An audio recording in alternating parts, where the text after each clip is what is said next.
Bingung dia kan.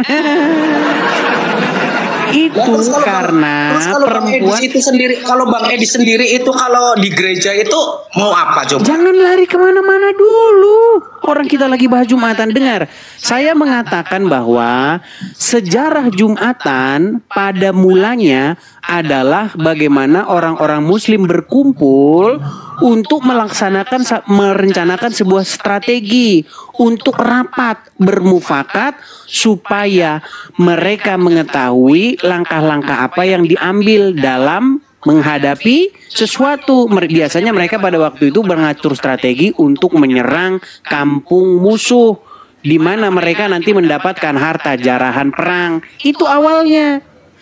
Nah terus Bang Edis kan lahirnya cuma mungkin Bang Edis kan 50 tahun. Itu ada sejarah Jumatan. Mana sih? Enggak ini Bang. Ini loh sejarah. Tolong pertemukan saya kepada Muslim yang dari dulu kan Bang. Dengar, Bang Edis dengar, kita tidak bicara, tenang. Kita tidak bicara sholat Jumat 50 tahun yang lalu. Kita tidak bicara sholat Jumat 70 tahun, 100 tahun yang lalu. Kita bicara Jumatan pada masa-masa awal Islam. Pada awal-awal masa Islam, Jumatan itu adalah sebuah kegiatan, makanya diambil dari kata jamaah. Jumat itu dari kata jamaah, artinya berkumpul. Nah, berkumpul buat apa? Berkumpul buat nyerang dan mencari harta ghanimah, harta rampasan perang. Oke Bang, Abang itu taunya dari mana? Dalilnya mana? Buktinya mana Bang? Itu sholat itu. Dalilnya dari mana? Itu dari sumber sejarah agama Islam. Coba sekarang saya tanya, kenapa perempuan gak ikut? Perempuan kan kan ada yang haid itu loh Bang, ada yang haid itu kan bisa yang gak haid kenapa gak ikut? Sholatnya di rumah kan bisa Bang. Iya, kenapa Sholat gak di ikut rumah mereka? Saya itu kan sudah Bingung deh. Ya udah Bang. Udah, kamu belajar dulu sana. Nanti kemarin datang lagi sini. Oke Bang. Nekat yang nyata. Coba kaum muslimin sebelum naik ke sini pikir dulu. Jangan nekat aja, modal nekat. Kalau naik ke sini, kira-kira apa yang mau kamu argumenkan, yang mau kamu argue dengan saya itu apa? Bila perlu kamu catat, ini dia kesalahannya ini begini, gitu. Kamu asal-asal naik aja. Oke, kita kasih naik lagi nih. Ada Uwais Diki, coba Uwais Diki. Nggak boleh kamu asal-asal naik saja. Terima kasih Pak Agus, terima kasih. Ya Uwais Diki, selamat siang, pagi menjelang siang. Selamat siang Bang Edi. Ya silakan Uwais Diki, nyalakan kamera Anda. Tuh bisa nggak itu suruh diem dulu tuh yang berisik itu. Kenapa sih kok harus pakai mikrofon begitu Bang? Kenapa kok harus pakai toa? Hari Jumat Bang. Iya kenapa harus pakai toa? Menandakan sebentar lagi sholat Jumat akan kita mulai Bang. Itu kan udah dilarang pemerintah. Gimana? Pemerintah telah mengeluarkan sebuah peraturan walaupun bentuknya bukan undang-undang. Apa diatur? Suara harus sekian desibel. Itu pun yang dibolehkan hanya azan doang.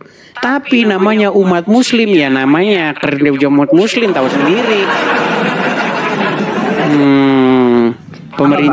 Pemerintah saja dibilang togut. Gimana? Masalah memang. Ya coba apa yang mau Anda utarakan Bang? Silakan. Anda muslim ya? Muslim. Ya, apa yang mau Anda utarakan? Silakan. Menyambungkan yang tadi aja. Apa itu? Yang tadi siapa yang naik tuh? Abang Ridho Roma. Ya, alias Mansur S. Gimana Apa tuh? pembahasan? Pembahasannya apa? Saya Kebetulan hari ini kan hari Jumat. Jumat itu diambil dari kata jamaah. Jamaah itu artinya apa, Bang? Kumpulan. Kumpulan, berarti lebih dari satu ya? Iya, jadi hari Jumat itu artinya hari berkumpul orang-orang Muslim. Nah, sebenarnya sejarahnya pada waktu itu berkumpulnya orang-orang Muslim itu untuk melaksanakan itu jihad. Waktu kapan, Bang? Pada awalnya sejarahnya untuk apa? untuk berjihad. Tahu jihad? JHAT. Untuk jihad. Iya. Mereka berencana rapat untuk mengatur strategi kira-kira kampung mana yang mau diserang. Sejarah yang mana, Bang? Saya baru dengar, Bang. Oke, sekarang Lucu saya tanya. kan? Oke, baik, sekarang saya tanya. Dulu Muhammad kerjanya berjihad nggak dengan para pengikutnya? Iya, Bang, umat Islam itu. Tenang. Anda kan tanya sejarahnya yang mana? Ada yang tahunan. Tenang. Anda kan tanya sama saya sejarahnya yang mana, betul? Terus? Oke, saya tanya dulu. Muhammad dan para pengikutnya kerjanya betul nggak berjihad? Bukan berjihad aja, Bang. Banyak kerjaan, Bang. Tugas bukan kerjaan, tugas untuk Nabi yang diberikan amanah oleh Allah. Apa? Untuk menyampaikan agama sebagai sumber kehidupan bagi manusia. Itu bukan jihad aja, Bang, banyak. Iya, mereka berjihad nggak? Berjihad nih kayak saya. Iya, yang berjihad itu adalah yang kumpul-kumpul hari Jumat itu. Gak begitu, Bang. Abang ini kan belum pernah Jumatan, jadi belum tahu apa yang dibicarakan pas Jumat. Coba sekarang saya tanya, kenapa wanita tenang, Waisiki, kenapa wanita nggak ikut? Wanita kan tidak diwajibkan, Bang. Dalam yang aturan ditanya kenapa mereka nggak ikut? Aturannya dalam agama kami, peraturannya itu perempuan tidak diwajibkan untuk sholat Jumat. Iya, Tuh, karena wanita tidak bisa menyandang pedang. Bisa, kenapa tidak? Coba aja perempuan suruh pegang pedang terus tebas leher abang, kan bisa begitu. Mana bisa wanita itu tidak perempuan tidak kalau diwajibkan. kalau perempuan suruh lepas pedang lari, pedangnya kena lehernya sendiri gimana? Nah, coba aja kena leher abang, coba aja kena leher abang, pasti kena itu, Bang. Perempuan itu tidak bisa mengayunkan pedang, dia bisanya mengayunkan itu sendok goreng. Nggak percaya. Siapa abangnya kayak nggak tahu perempuan aja, punya istri kan? Coba istrinya suruh lepas leher abang, ya kan? Jangan sekarang ini saja. Saya minta. Jangan fitnah ya, Bang ya. Jangan fitnah. Kan di sininya tanya jawab saya secara mengatakan bagus. kalau ada umat Muslim yang bisa membuktikan kalau saya fitnah, saya lompat dari fitnahnya Monas. itu maksudnya apa? Kata abang bilang tadi orang Jumatan itu mengatur strategi untuk menjarah atau menghancurkan atau jihad. Betul. Sudah berapa gereja yang dihancurkan oleh umat Islam setelah Jumatan? Nah, inilah makanya saya Sudah bilang. berapa banyak umat Kristen yang mati dibunuh oleh umat Islam setelah Jumatan? Inilah makanya saya bilang. Berarti abang Tidak sampaikan mengerti. itu kan fitnah, Bang. Anda tidak mengerti apa yang sedang saya bicarakan, Pean. Abang yang gak paham tentang Jumatan ngomong-ngomong soal Jumatan dan berkata ketika orang Jumatan itu ngumpul untuk mencari strategi jihad. Itu sejarahnya begitu. Sejarah kan faktanya tidak begitu, Bang. Ya sekarang kamu tidak melakukan begitu. Itu adalah ritual ibadah. Kan saya tadi bilang ada ibadah tahunan, ada ibadah mingguan, ada ibadah harian. Itu umat Islam. Ya sudah, sekarang saya tanya Anda, sejarahnya Jumatan itu gimana? Jumatan hari ini abang juga wajib Jumatan. Kenapa? Jumatan, Bang, daripada Oke, sekarang jelas. Kenapa Jumatan? Gak ada fakta, mendingan ikut sholat Jumat. Benar, abang tahu dah. Nah, benar. Orang ditanya kenapa Jumatan, kamu larinya kemana-mana. Yang saya tanya Kenapa sejarah Jumatan gimana? Udah saya jawab. Coba asal usulnya munculnya Jumatan. Idza ya ayyuhalladzina amanu idza nudiya lis-sholati min yaumil jum'ati fas'au ila dzikrillahi wa dzarul bai'. Jumat ini adalah perintah Allah. Kata Allah, wahai orang-orang yang beriman, idza nudiya lis-sholati min yaumil jum'ati, apabila diseru untuk salat Jumat, fas'au ila dzikrillah, maka segera untuk mengingat Allah. Tinggalkan jual beli, tinggalkan aktivitas, segera mengingat Allah. Jadi itu perintah, Bang. Oke, sekarang saya tanya, kenapa perempuan gak dipanggil Jumatan? Perempuan itu tidak diwajibkan dalam sholat Iya, Jumat. kenapa yang ditanya kenapa? Kan perempuan. Kenapa perempuan nggak masuk? Ya karena nggak masuk. Ya karena hukumnya seperti itu. Kenapa? Hukumnya Iya, yang itu. saya tanya alasan logisnya gimana? Alasan Jangan logisnya melawan apa? ini. Hukumnya seorang perempuan itu tidak boleh Jumatan, sama sepertinya ketika perempuan itu Iya, tidak makanya boleh saya sholat. tanya alasan logisnya. Jangan tanya kenapa, gimana? itu sudah hukumnya seperti itu. Jadi wanita Iya, itu karena tidak perempuan diwajibkan tidak bisa sholat ikut Jumat. perang, Peang. Apa hubungannya dengan perang? Tidak ada hubungan, tidak kaitan dengan perang. Oke, sekarang saya tanya, Kalau perempuan mau apakah perang, perempuan tidak ikut ikut berperang? Jumat. Apakah perempuan ikut berperang? Boleh-boleh saja kalau mau, kalau mampu. Mana dalilnya siapa yang ikut Zaman perempuan? sekarang itu nggak ada perang di Indonesia, yang ada perang kayak gini nih, perang Yang ditanya argumen. sejarahnya, malah Anda lari sekarang. Yang kita bahas itu asal muasal sholat Jumat, bukan sholat Jumat Itu sekarang. udah ada, saya tadi bacakan dalilnya bahwa sholat Jumat itu tidak ada kaitan dengan mengatur strategi dan lain sebagainya. Oke, kalau gitu saya tanya, Sholat Muhammad, Jumat aja mengatur nah, strategi kalau rapat gitu itu, Muhammad cukup berperang nggak? rapat aja juga bisa, Bang. Muhammad berperang Itu nggak? sebuah perintah dari Allah Subhanahu wa taala untuk menunaikan sholat Jumat. Iya, Muhammad berperang nggak? Perang. Berperang. Pada zamannya perang. Dia Pada menjarah zamannya nggak? perang. Dia menjarah nggak? Yang namanya perang bagaimana sih perang? Dia menjarah nggak? Pasti yang perang itu ada lawannya. Iya, dia menjarah nggak? Wallahu alam, kan namanya perang pasti. Bagaimana? Ya, tidak sebenarnya. Wallahu alam. Udah nggak jelas ini, kan? Muhammad itu hidup dari jarahan perang, Peang. Kamu nggak percaya? Muhammad semenjak dia jadi nabi, hidupnya dari rampasan perang itu. Saja kalian. Makanya mata pencarian Muhammad itu ya berperang. Ada-ada saja. Coba kamu naik ke sini, tunjukkan mata pencarian Muhammad dari mana. Bahkan Muhammad itu menjadi miliarder gara-gara harta jarahan perang. Nekat yang nyata. Oke, kita kasih naik ada Hadran. Ya, silakan Hadran, nyalakan kamera Anda. Halo Hadran.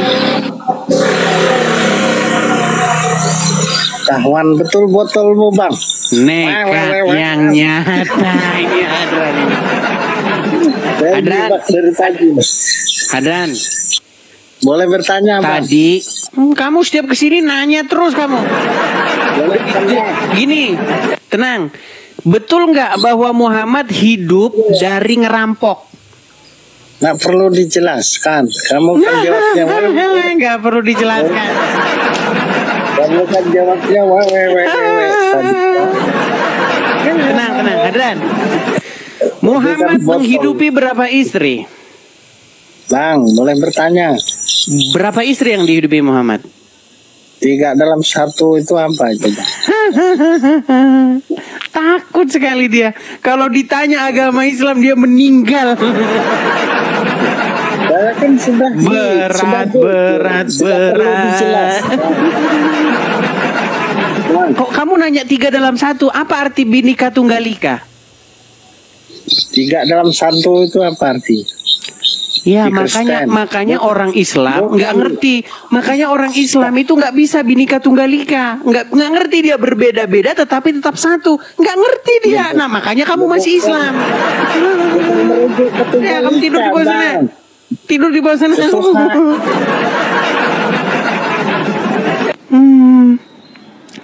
Kenapa orang Islam tidak mengerti Bhinneka Tunggal Ika? Ya itu tadi.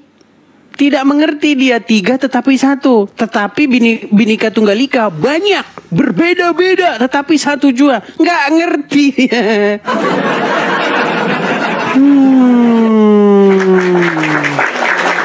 Ya silakan. Kita kasih naik ada Nur. Oh, Nur Josita, kamu pengikutmu baru 1. Kamu nggak bisa naik ke sini, Nur Josita. Kita kasih naik ada Bang Fian.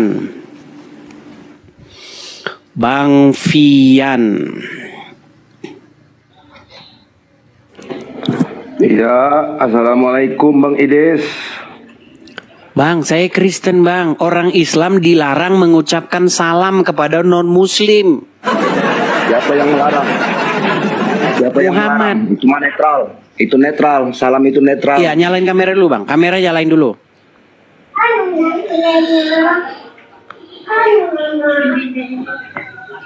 Tuh, kelihatan nggak? Ya, bang. Saya ini bukan orang Islam, saya ini seorang Kristen. Tetapi saya adalah orang yang sangat-sangat mengerti agama Islam. Bahkan saya katakan, tidak ada satu orang Muslim pun di bawah kolong langit ini yang pernah saya dapati lebih ngerti agama Islam daripada saya.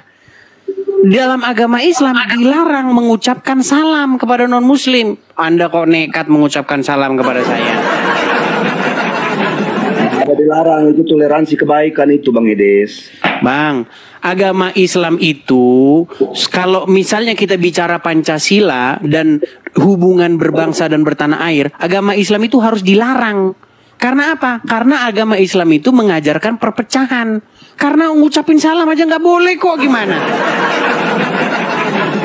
Mau saya tunjukkan dalilnya? Coba saya dengar di mana dalilnya. Baik, saya tunjukkan dalilnya. Sebentar. Saya harus ambil HP saya dulu. HP satu lagi nih. Sungguh nekat yang nyata dia mengatakan dia tidak tahu. Oh, baik. Saya tunjukkan dalilnya. Sabar. Kita lagi yang mana yang dipakai? Mana Sabar ya. Sebentar. Baik.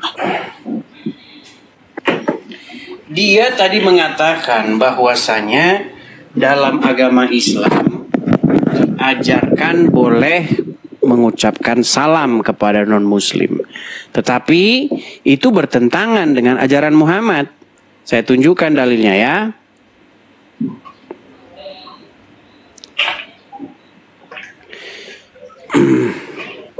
Nih, saya balikin bang kamera saya.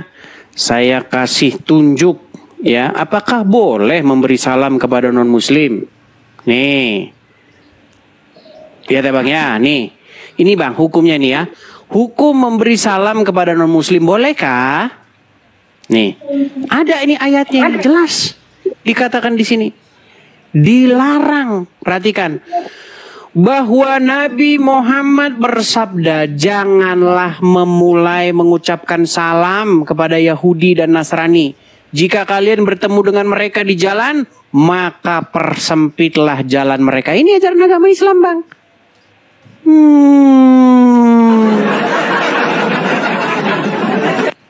Baru tahu ini? Baru tahu ini? Saya nggak mengikuti ayat itu bang. Iya, makanya saya bilang bang, kalau tidak mengikuti, makanya saya bilang segeralah tinggalkan agama Islam. Gimana nih? Janganlah kalian memulai memberi salam kepada orang Yahudi dan Nasrani. Gak boleh memberi salam. Makanya bang, makanya di hati nurani Anda itu pasti bertolak belakang dengan ajaran agama Islam. Itu pemikiran oleh orang yang bodoh itu Bang Idis. Nggak ada toleransi salam namanya. Muhammad Anda katakan bodoh. Anda berani mengatakan Muhammad bodoh? Saya nggak mengatakan Muhammad. Itu kata siapa? Hah? Itu kata siapa tadi? Itu kata Al-Quran, bukan kata Muhammad.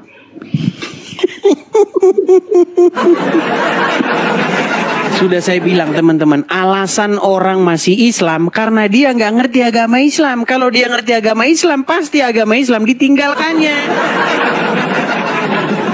Bang, itu tadi hadis. Di dalam hadis itu Muhammad berkata, jangan memberi salam kepada Yahudi maupun Nasrani. Bang Edis gini, Bang Edis. Ya. Kita kan hidup ini punya pilihan, ya kan? Ada yang baik, ada yang jelek, ada yang buruk, ada yang bagus. Oke. Ngapain kita? Oke, sekarang saya tanya, kalau disuruh ketemu orang Yahudi dan Nasrani, suruh desak mereka ke jalan yang sempit, itu buruk apa jelek? Jelek lah. Jelek. Itu ajaran apa? Ajaran apa itu? Ajaran yang bagus, yang baik.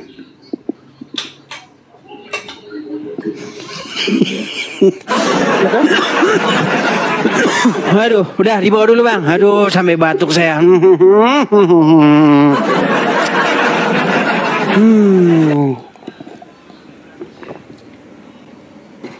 Sungguh nekat yang nyata. Aduh. Oke, kita kasih naik, ada Abah Basir.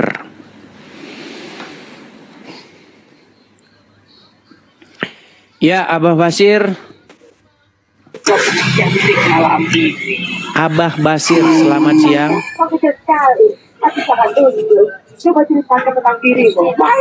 Halo saudara Edis. Halo, selamat siang, Abah Basir. Halo saudara Edis. Anda Muslim? Gimana kabarnya hari ini saudara Edis? Baik. Sudah makan kah? Iya pastilah, Sudah. saya Muslim saudara. Alhamdulillahirobbil alamin. Ya, Iya begitu apa? saudara. Apa yang mau Anda sampaikan? Iya. Anda mau menyampaikan Iya, apa? apa aja saudara kamu Bang Edis? Saudara Bang Edis saja maunya apa? Saya menurut saja. Tenangkan diri dulu bisa? Menenangkan diri dulu bisa nggak? Bang Edis. Oh iya, si Irma itu siapa Bang Edis? Irma. Katanya kemarin dia ikut sama Bang Edis ke Amerika. Kata siapa? Betul. Ada PT-nya saya lihat. Katanya dia mau dibaptis sama Bang Edis saja. Nanyanya sama saya. Tapi nggak jadi. Kok nanyanya sama saya? Orang PT-nya saya lihat. Orang Yang mau upload tempat Bang siapa? Edis katanya. Yang nggak tahu saya. Orang lain bukan Bang itu Edis. yang upload Tapi dia, yang ini dia. kata Kotanya sama captionnya saya. begini. Ada captionnya, iyalah. Kan kata captionnya begini, OTW ke Amerika tempat Bang Edis. Gitu. Iya, kamu iyalah, nanyanya makanya sama dia. Edis TV kan Kok kamu nanya sama doang. saya? Edis TV kan kamu doang. Ya iya tanya sama kamu lah. Masa sama tanya sama Edis palsu? Nah, kan begitu. Abah Basir, nggak ada dia, nggak tahu saya. Apa yang mau Anda sampaikan di sini? Nggak tahu. Kamu kapan waras Bang Edis? Pulang, woi pulang. Mama nyariin pulang. Kapan waras? Ngapain di kampung orang? Yang tidak waras itu, Pulang, adalah pulang. orang-orang yang minum air kencing. Yang nggak waras itu adalah orang yang suka kabur. Gitu saudara. Masa tinggal Apa kamu pengertian hijrah? sendiri? Pengertian hijrah itu apa? Hijrah itu ya berpindah. Berpindah. Tapi kan secara ramai-ramai. berarti orang yang hijrah berarti nggak waras ya? Itu hijrahnya beda. Itu beda lagi. Hijrah Beda. kampung itu bukan Beda lagi. hijrah apa ya Beda lagi. namanya ya? Beda. Bener nggak Apa ya? Muhammad pada waktu itu hijrah dari Mekah ke Madinah? Bener nggak? Itu pindah tempat. Iya Nah. betul. Berarti nggak waras ya? Tapi Berarti dia tidak waras. lagi Bang Edi. Tapi dia Berarti dia nggak waras kan? beda kasus. Beda. kasus. Di sebelah sana. Iya, Kalau Bang standar Edi, ganda kau nggak bisa diskusi lagi. Yang tidak waras itu adalah orang yang meninggalkan kampung halamannya. Pantesan kamu Islam. Sejak kapan pengertian tidak waras adalah orang yang meninggalkan kampung halaman? Justru banyak orang yang meninggalkan kampung halaman, dia mendapat sesuatu yang tidak ada di kampung halamannya itu. Ada-ada saja. Muhammad saja di dalam sejarah agama Islam pindah dari kampung halamannya. Dia pergi dari Mekah ke Madinah menurut agama Islam. Makanya ada yang disebut dengan kaum muhajirin. Kamu tahu gak arti muhajirin itu apa? Memang dasar botol.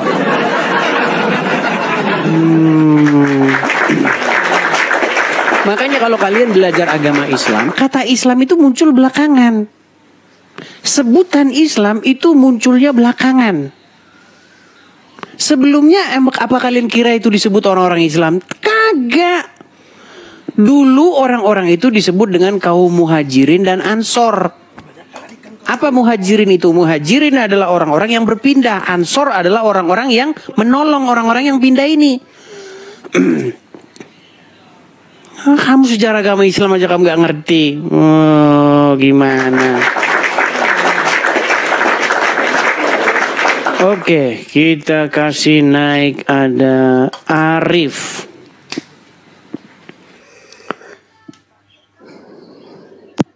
Ya, silakan Arif. Apakah Anda seorang Muslim? Arif?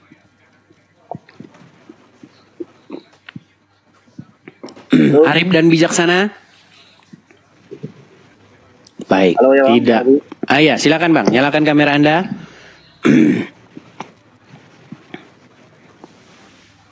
Arif? Iya benar. Oke. Saya bantu dari sini ya, kalau tidak bisa menyalakan kamera. Ketutup lagi. Coba nyalakan lagi. Coba nyalakan lagi. Ya, Bang Arif, saya tanya dulu Bang, Abang Muslim? Iya Bang.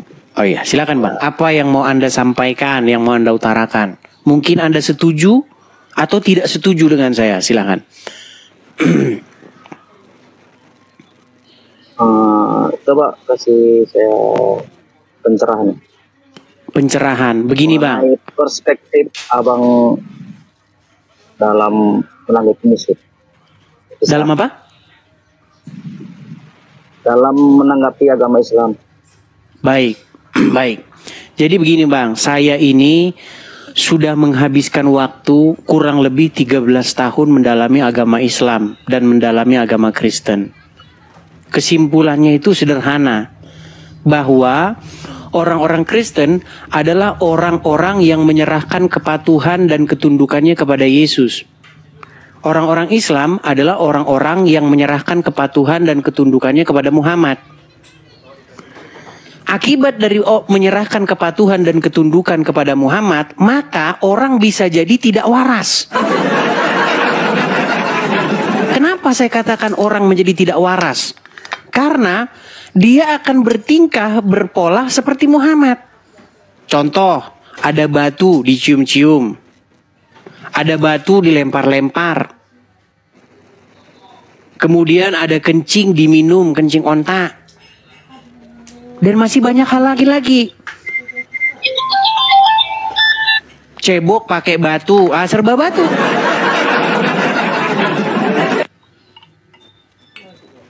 Sekarang saya tanya dulu sama Anda Bang. Betul atau salah yang saya katakan itu?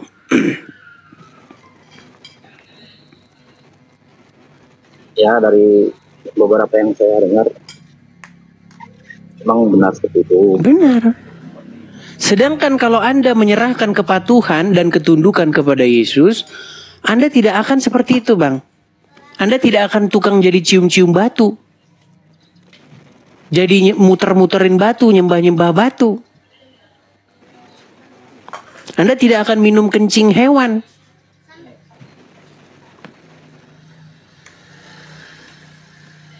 Itu pencerahan yang sedikit, yang simpel aja, nggak usah mikir yang berat-berat. Begitu. Tapi pada waktu kepemimpinan Musa, pada kala itu mereka diperintahkan untuk membakar tai sapi untuk menggugurkan dosa.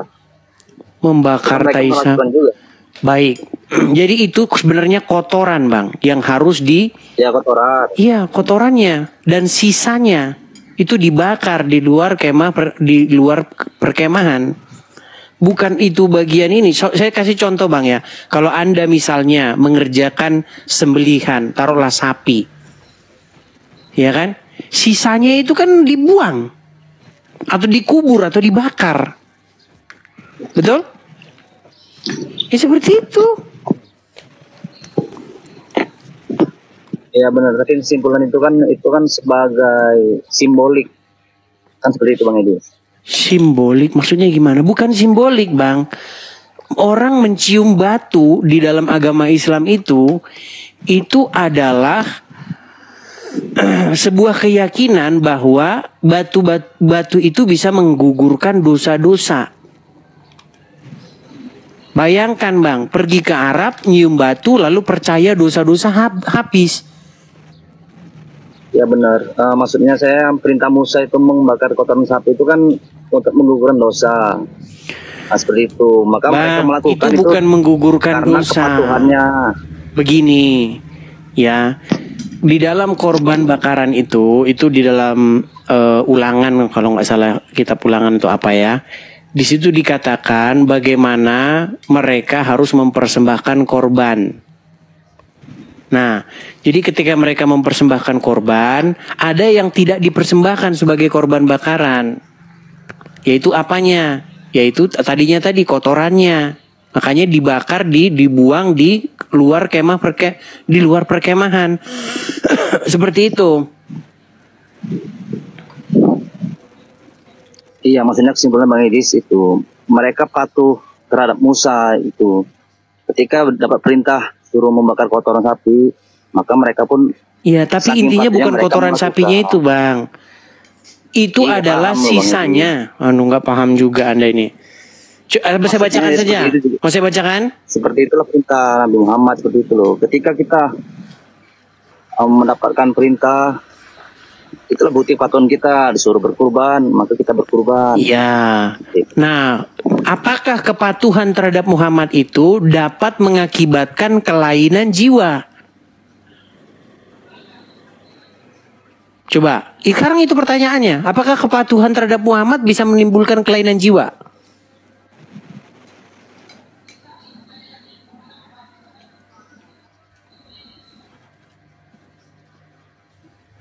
Aduh, abang ini nggak konsentrasi, malah ngeliatin apa. Abang dengar suara saya? Iya Bang, dengar Bang. Oke, coba saya ulangi. Apakah kepatuhan kepada Muhammad dapat menimbulkan gangguan jiwa?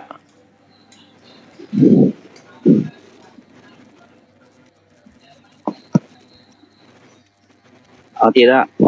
Oke, orang-orang yang minum air kencing hewan, menurut Anda itu waras atau enggak? Ya, dia tergantung.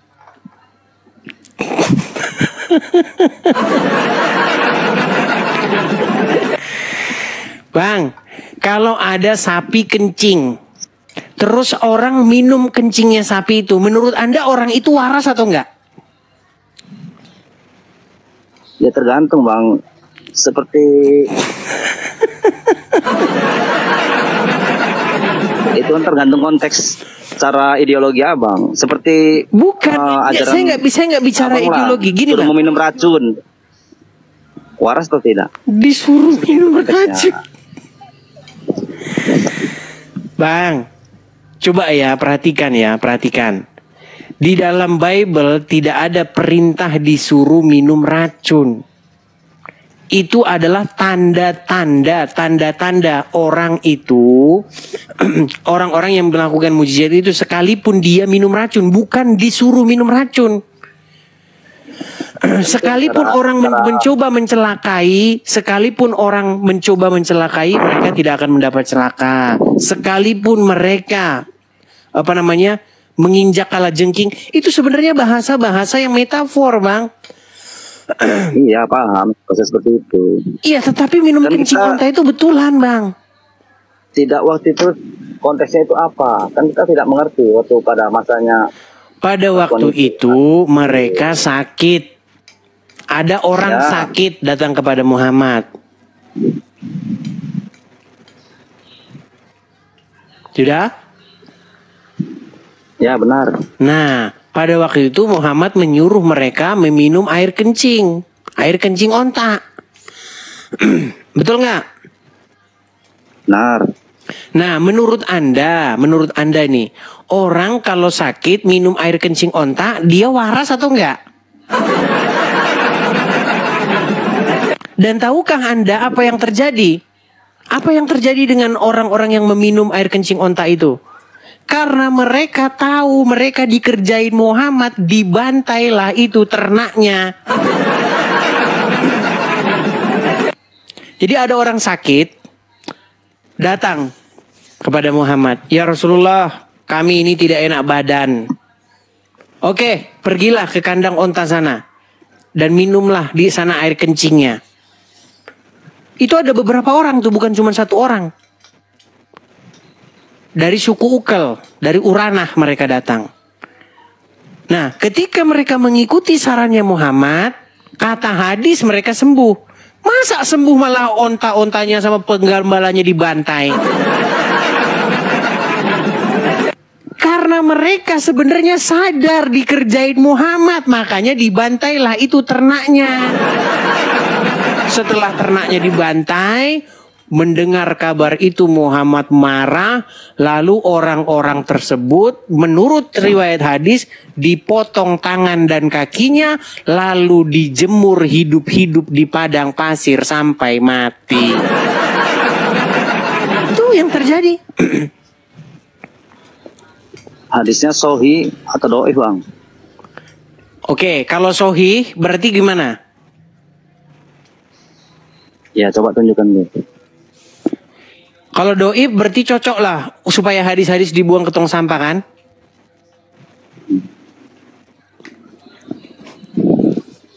Baik, saya tunjukkan hadisnya. Ini ya.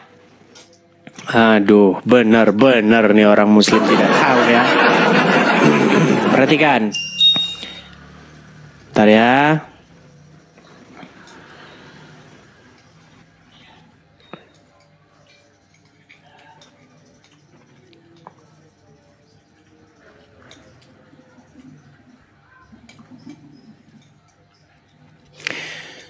Nih saya tunjukkan dalilnya. Bagaimana Muhammad membantai orang-orang yang disuruh sama dia meminum air kencing onta. Perhatikan. Saya tunjukkan kepada kalian. Saya balikkan kameranya. Nih ya. Oke, kelihatan ya Bang ya? Nih hadisnya, nih ya, kelihatan ya. Ini kita baca terjemahannya ya, perhatikan. Dikatakan begini, Rasulullah SAW kemudian diperintahkan untuk menyediakan likah dan seterusnya. Beliau memerintahkan mereka minum air kencing dan susu unta tersebut. Mereka pun pergi menuju kandang onta. Namun ketika mereka telah sembuh, nah ini kata sembuh ini dipertanyakan ini. Bagaimana mungkin mereka sembuh tapi mereka malah membantai ternaknya Muhammad? Saya rasa mereka ini tidak sembuh. Mereka ini malah merasa ini kita dikerjain sama Muhammad. Nah, ketika mereka sembuh, mereka justru membunuh penggembala Rasulullah SAW dan membawa lari unta tersebut. Menjelang siang hari, berita yang menimpa mereka sampai kepada Rasulullah.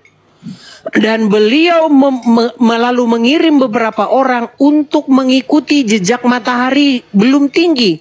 Orang-orang tersebut telah ditangkap dan diancam oleh beliau. Beliau pun memberi perintah untuk memberi perintah kepada mereka. Tangan dan kaki mereka dipotong, matanya dicongkel, kemudian mereka dibuang ke padang pasir. Mereka minta minum namun tidak diberi. juga untuk menghentingkan darah mereka dengan menempelkan besi panas. Ini kerjaan Muhammad.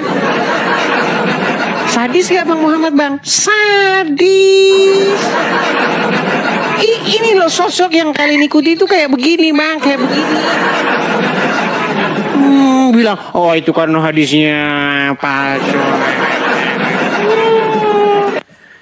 Bang, saya sudah bilang, umat muslim kalau belajar sungguh-sungguh, membaca hadis sungguh-sungguh, saya sudah bilang, tidak dalam waktu yang lama lagi, kalian akan telepon tukang loak. Untuk apa? Untuk mengangkut hadis itu dari rumah kalian. Bang, itu konteksnya kan, pasien yang disuruh minum air kencing onta dan susu, lalu sembuh. Itu kan. Sembuh itu kata pengarang hadis. Masa sembuh mereka malah kabur mereka. Itu karena mereka ngerasa dikerjain, kita dikerjain Muhammad ini, masa suruh minum kencing katanya. Itu makanya dibunuhlah itu para penggembala ternaknya Muhammad, lalu unta-untanya dibawa kabur. Ya kan setelah kejadian itu terbukti ada yang menzolimi seperti itu Bang. Iya, tapi intinya Muhammad memperlakukan orang seperti itu kan, disiksa kan sama dia kan, dipotong tangan kakinya. Kan bahasa Abang itu kan melarikan bahasa itu entah kemana-mana seperti itu. Kok melarikan sih Bang? Mereka disiksa nggak sama Muhammad? Gila Bang. Coba tenang dulu Bang. Mereka disiksa nggak sama Muhammad?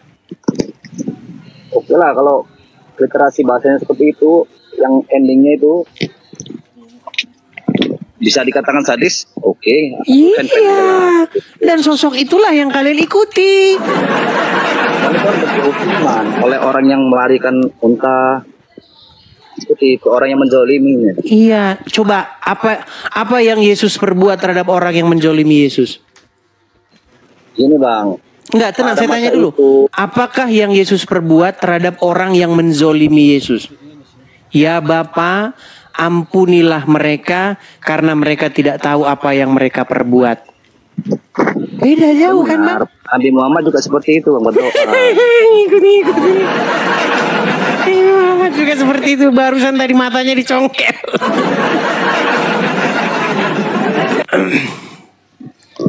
Bang, saya itu hanya menyadarkan. Saya intinya begini loh Bang, intinya tuh begini. Yesus kami itu tidak mungkin menubuatkan tentang orang seperti Muhammad yang meneruskan ajarannya. Nah, inilah yang dilakukan oleh ustadz-ustadz kalian. Ustadz kalian kan sering bilang, kami umat muslim ini adalah umat yang meneruskan ajaran Yesus. Yesus menubuatkan akan datangnya Nabi terakhir. Coba gini, bahkan kan itu makanya saya sebagai orang Kristen saya luruskan penyesatan ini. Dari banyak hukuman yang Yesus kami menubuatkan oleh orang seperti Islam Muhammad dalam hadis. Gimana? Prosesnya itu dari banyaknya ajaran yang telah dilegitimasi oleh hadis seperti itu kan dalam ajaran Islam.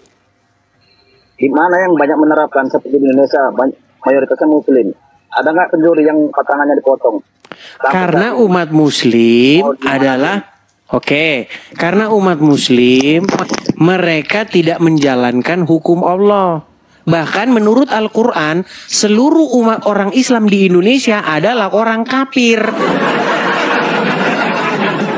Loh, menurut Al-Quran memang benar Bang. Menurut Al-Quran seluruh orang Islam di Indonesia itu orang kafir. Mau saya buktikan? Ya memang seperti itu Bang. Ya ini memang iya kan. Anda juga Karena tidak bisa sejalan. Begitu juga lah seperti agama-agama lain menganggap agama yang tidak sejalan dengannya. Bukan Bang. Sebenarnya ini itu kan salah paham. Coba dengerin perkataan saya. Menurut konteksnya Pak. Menurut Al-Quran, umat Islam yang ada di Indonesia adalah orang kafir. Orang-orang yang zolim. Orang-orang yang munafik. Itu secara hukum Tuhan Bang. Karena kan kita udah nggak seagama. Gitu loh logika. Ini nggak nyambung yang saya bilang ini. Iya, secara hukum tuh kan dia kan tertulis di Al-Quran firman. Oke, Selain orang gini Islam, Bang, orang kafir kan. saya tidak bilang selain orang. Bang, saya tidak bilang selain orang Islam. Yang saya bilang orang Islam sendiri. Menurut Al-Quran, umat Muslim adalah orang-orang kafir.